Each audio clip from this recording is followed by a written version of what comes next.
Hello and welcome to Devil's Advocate. What sort of relations can India expect with an America ruled by Barack Obama?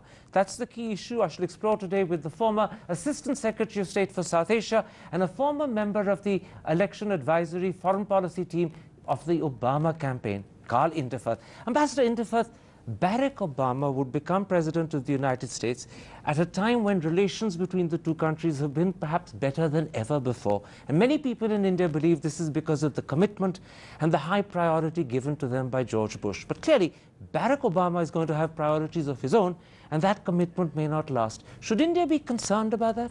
No. Not at all? Not at all. All right. Not at all. The President-elect wrote a letter to Prime Minister Manmohan Singh in September and said that U.S.-Indian relations would be a priority for his administration.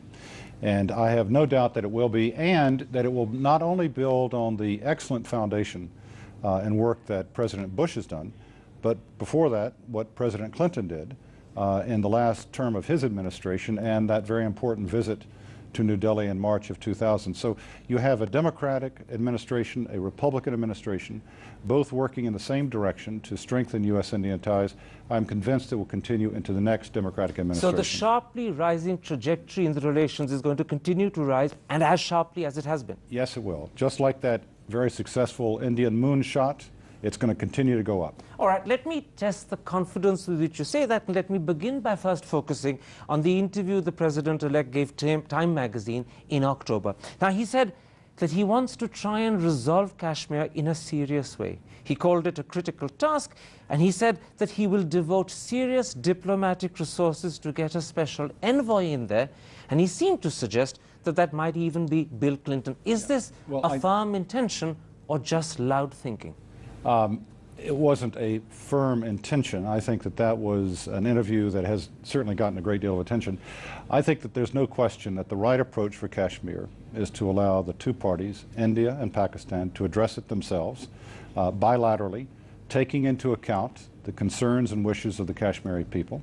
I have no doubt at all that that will be the approach of a new administration. I also believe that if the U.S. can be supportive of that process, that the U.S. should be, because this is a major issue that affects not only the two parties but the region. I don't believe that the President-elect has made any decision about how he intends to actually accomplish helping support that process. And if a special envoy role is looked at, it would only be pursued if it would be both helpful and appropriate. He has said that. So I think that too much has been made of that, but let's let him take office. He still has a few more days to get through the transition, and then January 20th, we'll see where the administration goes. You see, you say too much has been made of the Time magazine interview, but the truth is that that's not the only occasion on which the President-elect has spoken in this manner. A few days after Time magazine, he gave an interview to MSNBC, where he seemed to speak in very much the same language, and earlier, in an article he wrote for Foreign Affairs, he touched upon Kashmir as well. Many people in India think that this is a case of well-considered comments rather than off-the-cuff remarks. Well, he's also given interviews for Outlook magazine, where he talked about the appropriate role for the U.S. to be supportive of this process.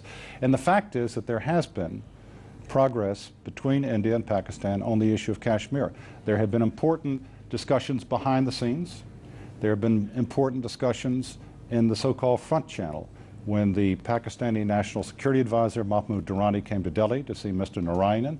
They had some important talks. There have also been steps like cross-border trade across the line of control.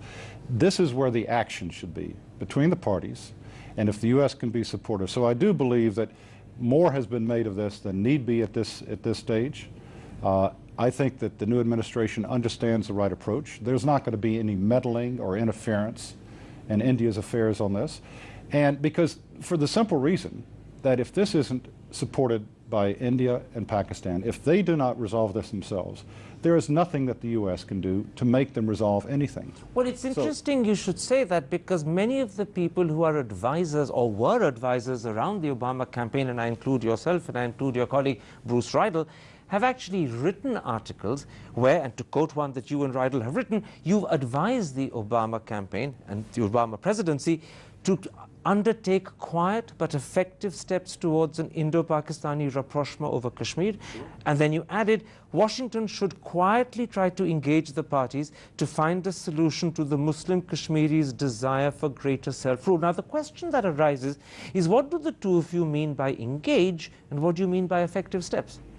Well, engagement is support for the process. Nothing more? Nothing more. You're asking what we're writing here? And that was in an article that we wrote entitled Breaking More Anon with Delhi. That's an interesting part of that article, but Breaking More Anon with Delhi was our advice on the whole new range of areas of engagement with India for the next administration. I'd like to talk about that, the fuller context. But you're simply saying that engagement doesn't mean involvement, it simply means bringing two sides together. It's friendly facilitation. It is friendly facilitation. It's not third-party involvement. It's not unfriendly interference. I can assure you. Might it be friendly interference? No, I don't want to interfere in India's internal affairs, and neither does my colleague Bruce Riedel. Okay. But we also know that these issues have been long festering between the parties, and that it is holding both back. And if the United States could be helpful in that process to resolve it, that's exactly what the United States should do. I'll tell you why people in Delhi were concerned with the Time magazine interview and why they're reading meanings. Oh, I know why. You don't need to tell me that. I know why they were concerned because about when that. the president-elect talks about directing massive diplomatic resources at the problem... I don't think he said massive diplomatic resources. No, he didn't say massive, but he talked... But no, he didn't use the word massive, that's mine, but he talked about devoting serious diplomatic resources to get a special envoy in there. Now, the concept of a special envoy, the possibility that it might be Bill Clinton, suggests to people in India that this is a lot closer to direct involvement rather than friendly facilitation. Well, again, I think that there's more that's being read into this than should be. I can tell you that there is one point that I was very proud to be a part of the effort in 1999 during the Kargil crisis. And I was at the Blair House when Prime Minister Nawaz Sharif came there, and this Kargil crisis was a major issue. Indian soldiers were dying during this, and President Clinton, I think, played a valuable role to try to get and persuade the Pakistanis to remove their troops and to cease and desist from a crisis that could have gotten further out of control. That kind of assistance, and by the way, during that time, President Clinton spoke to Prime Minister Vajpayee, not to ask for directions or to tell him anything except to inform him about what he was trying to do in those discussions to try to get this crisis resolved. And that came out very well. So I think the U.S. can sometimes be of great assistance to India and working with India. But it's very interesting you should bring up the Kargil instance when Nawaz Sharif came to Blair House and met with Clinton, because your colleague Bruce Riedel has actually written an account of it, and that account suggests that Nawaz Sharif asked Clinton to involve himself directly in sorting out Kashmir, and Clinton gave an assurance he would, but never had time to fulfill it. No, I was there. You so Riedel's wrong? No. The Pakistanis have always wanted to get the United States involved in sorting out Kashmir. And India's always opposed that. And the United States, this is not the role for the U.S. to involve itself in that fashion. But what the U.S. can do, and what President Clinton said that he would do, is to try to support a return to the dialogue that was taking place between India and Pakistan. You will remember that Kargil came right after Lahore. Lahore was a high point in terms of diplomacy, and then we went down to the low point with Kargil.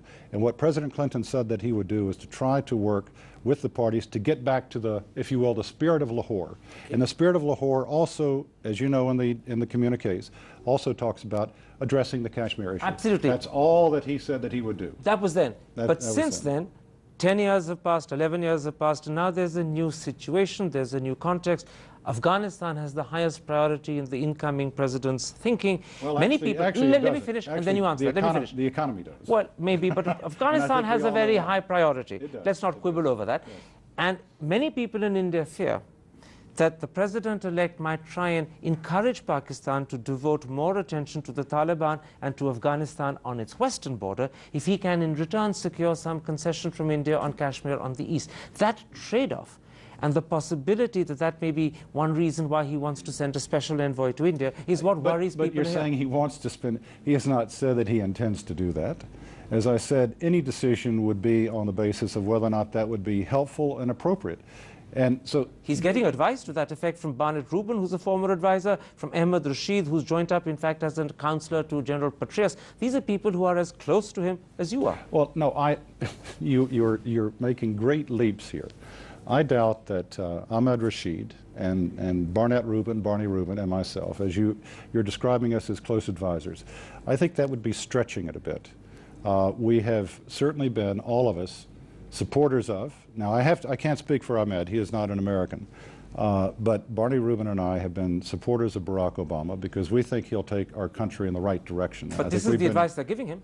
Well, they're calling for a grand bargain. Then I think for the next time you have this interview, you should have Rashid and Rubin here to answer for them. Okay. I can't answer for them. Let me put it like that. I think that was a very good article in Foreign Affairs, though. I think that there was a great deal in there because one thing that they talk about is a regional approach to deal with Afghanistan. And I think that that is a right approach. It cannot be, may I finish? Because a regional approach would include not just Afghanistan and Pakistan, the two key players here. It would also include India. It would also include Iran. There will be no solution to what's taking place in Afghanistan unless India is seen as a player in that process and bring in Iran and China and other countries. But so a regional approach. approach. Missing out is that they also talk about a sustained international effort to secure a solution in Kashmir and this is equally important, a diminution of India's role in Afghanistan. You mentioned that there were two authors of that article. That's right. I'm not one of them. Okay, let me put it like this. Please talk to them. What worries people about President-elect Obama's own interview, about articles being written in Foreign Affairs, and about things that people who were at some point connected with him as advisors are saying? What worries them is that a hyphen might be once again inserted between India and Pakistan. Please. That's not happening? The hyphenation in that relationship was pulled out during the Clinton administration from my perspective, including with that very important trip of President Clinton in March of 2000. And the Bush administration underscored that point throughout. De-hyphenation. A number of people, including Ashley Tillis, recently wrote an article, a good article to read on that subject. There's no hyphenation left in that relationship. The United States will be dealing with India on its own merits and Pakistan on its own merits. And by the way, there should not be a hyphenation between India and China. We'll deal with China on its own merits. So those days are past, and I think that the years of hyphenation will be in the dustbin of history. My last question before I take a break. Do you think that the President-elect and his close advisors believe that India and Pakistan can sort out Kashmir bilaterally? Or do they think that after 60 years, they need to be pushed to do so? I can't answer the questions for President-elect and his close advisors. But do you want to ask me that question? Yes, go ahead. Okay, ask the question. I'll answer it on my own behalf. Do you believe, from all your experience of India and Pakistan, that these two countries can sort out Kashmir bilaterally, or do they need to be pushed, goaded, and encouraged to do so? The former. They can do this themselves bilaterally, and if we can support that process, it's a good thing. And this would be your advice if the President-elect were to ask you? Absolutely. Let's take a break at that point. I want to come back and talk to you about other issues that might crop up between India and Washington under President-elect Obama's watch. That's in a moment's time. See you after the break.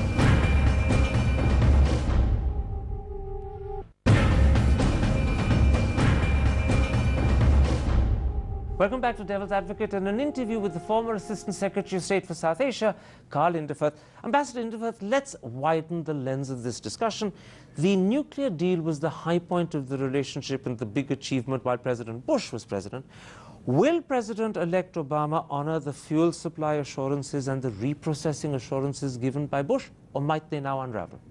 Now, I think he was a strong supporter of that agreement, voted for it twice as a Hyde agreement and then in the final stages. This agreement, to me, I've often said that, and indeed Brajesh Mishra once described President Clinton's trip here in March of 2000 as the turning point in this new relationship. I would describe the U.S.-India civilian nuclear deal agreement signed and pursued by President Bush and Prime Minister Manmohan Singh as the tipping point. I consider this a fundamentally important new part of our relationship, and I have no doubt at all that the new Democratic administration is going to take that agreement and build on it in other ways as well. So, no, I think that what you have seen is a significant agreement concluded and to be pursued. In which case, let me put it like this. If the BJP were to win the next election in India and implement their demand to renegotiate, what would Barack Obama do? Might he use this as an opportunity? But do you think he could use this as an opportunity to try and improve on the deal? Because initially, he did have some reservations about the nuclear deal. Well, he did have concerns about the non-proliferation aspects, and we can talk about that. But for me to talk about who's going to win the upcoming elections here and what that might mean for, don't want to go there. That is a matter that India will decide first. All I was trying to do was to ask, might the incoming administration want to renegotiate if the BJP gives them the opportunity?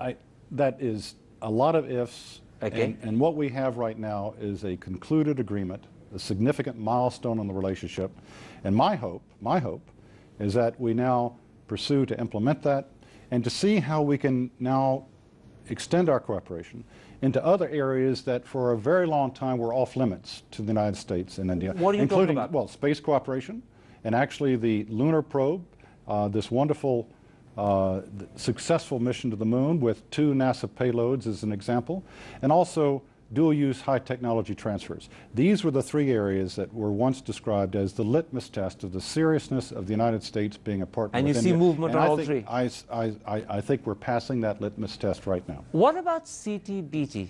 President-elect Obama has committed himself to represent the treaty to Senate for ratification. I hope he does. And if that happens, could there be pressure from Washington on Delhi to sign as well? I'm sure that Washington would be delighted if we ratify it first. You know, it was the U.S. Senate that defeated that treaty, and that was a major defeat for President Clinton and those of us in the administration, because I believe that the United States does not need to pursue any further nuclear testing, and if the U.S. did pursue further nuclear testing, I think that would reopen that for the Russians, for the Chinese, and to be pressure on all nuclear states. So it's time for us to say enough to nuclear testing. This is a long-standing disarmament goal of U.S. and Indian leaders. And when you say enough and ratify, will there be pressure from Washington on Delhi to sign as well? You say pressure. I would say encouragement. I would say that the U.S. would encourage India to follow suit. And I would also want to make sure that China was a part of that. And I do believe, by the way, and of course I was involved in those discussions with Jaswant Singh and Strobe Talbot for those 2.5 years after the nuclear test. I do believe that if India were to sign the CTBT, I believe that Pakistan would. Pakistan will move in the same direction that India does. If India tests, Pakistan will test. If India signs, I believe Pakistan will sign. So India becomes critical? Of course. Let me put another issue to you. Yes. Outsourcing. There are in India some quarters that are worried that as the president-elect concentrates on creating jobs and stopping jobs leaving the United States shores, he might curtail outsourcing. Do you believe that's likely, or is that an exaggerated fear? I think it's an exaggerated fear, but I think that there will be steps to make sure that American businesses are operating abroad that are not detrimental to the American workforce. But having said that, the big issue right now for President-elect Obama and when he takes office will be on the economic and financial crisis we find ourselves in, and working with the international community to address that. And that's why, by the way, this meeting of the Group of 20 in Washington was a very important departure, because there you had India, China, Brazil at the table with the leading industrial countries. But the main point you're saying is Bangalore need have no fear of an Obama administration. No, I do not believe that Bangalore should have fear, but I'm not the Treasury Secretary designate. Quite right. And that I actually, take you know what? as I'm actually not much of an economist either. So I'll leave that to others. Let me then ask you the last question. You've been Assistant Secretary of State for South Asia. There's speculation in India that you could be the next American it's very ambassador. Flattering, but unfounded. Let me ask you, what would you say should be the 3 top priorities for President Obama regarding India? Continue, continue, continue. The fact is that we have seen a strong relationship develop from President Clinton through 8 years of President Bush, and I think that President Obama should continue that direction. We're getting a strong relationship and a sustainable relationship, and it's got nowhere to go in my view, but up. Ambassador Inderfurth, a pleasure talking to you on Devil's Advocate. Thank you very much.